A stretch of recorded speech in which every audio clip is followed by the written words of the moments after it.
Made the wrong decision. Joining me now is former Senator Robert Kerrey. Bob Kerrey, good to see you. Thanks so much for joining us, Senator. You're welcome. What's your take ahead of this testimony Thursday? Well, it's hard to know what they're going to do. I mean, the committee actually did uncover the fact that she had set the server up in her house in Chappaqua, which has never been done before. And, and she said, well, I did it because I didn't want to carry around 2 cell phones. But that's just not true. Right. She made an end run around a very important law that gives citizens access to what the government's doing, the Freedom of Information Act.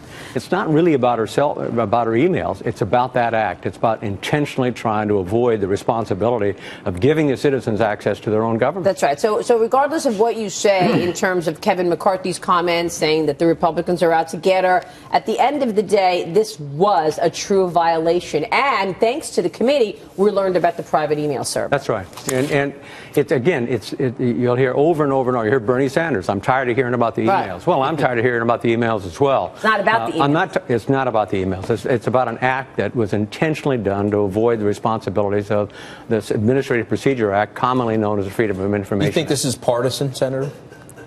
Well, sure. I mean, this conversation is partisan. What isn't partisan? But I haven't said anything partisan yet, but I'm going. Okay, good. I mean, the fact that it's partisan is irrelevant. I mean, of course, you're campaigning for president of the United States. There's some aspect of this is partisan, but it is not partisan to simply say that instead of trying to avoid having to carry 2 cell phones around, what you're trying to do is avoid the responsibility of the Freedom of Information Act. Yeah. A very important law that gives citizens tremendous power to know what their own government is doing. Yeah, it's amazing. I mean, today, interestingly, maybe not surprisingly, John Jay in 1789 today was sworn in as the Chief Justice of the United States of America. How many people out there just boil this down to the constitutional fact that you just spoke as opposed to the politics that Anthony mentioned? I don't know, I'm lost in the John Jay quote.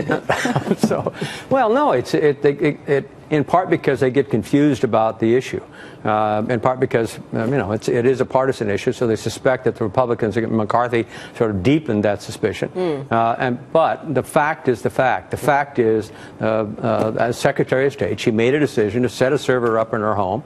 There are national security vulnerabilities that are attached, but the big issue to begin with is I have a law that gives citizens access to their own government, and they didn't have access in this case. Senator, that's what I want to know. You know, you set up a server in your home. I mean, clearly you've got to have some expertise in setting up that server. I mean, what sort of team of experts did Hillary Clinton have to make sure that this server is secure and protected if she is to conduct national security business on this? Well, she didn't. I mean, she said... How do you not think about that? Well, I don't know. That's a good question. I mean, the fact is, her comment was it was secure because Secret Service was out there.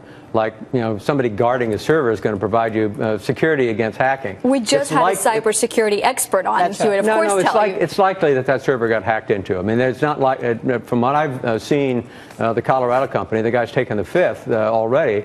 It's not likely he provided the kind of level of security that you need to prevent hacking into that server. Yeah, and it's not just the issue of the Freedom Act, as you correctly point out, but this whole issue of trust.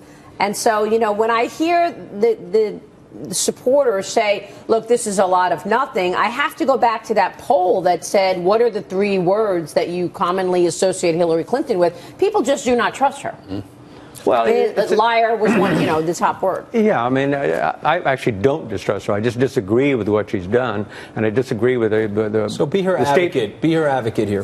What would she say if she was sitting in her witness? What I'd like to hear her say is that the Freedom of Information Act needs to change. The security requirements need to change because it limits what the executive branch can do. It's not unimportant, by the way, that Congress exempted itself when it passed the Freedom of Information Act. It does provide citizens with a tremendous amount of authority and tremendous amount of power. But it does limit. So why didn't you do that? That sounds like a pretty good leadership thing. Hey, I did this with the server because of the laws are not right, and I'm trying to protect elements of what we're doing.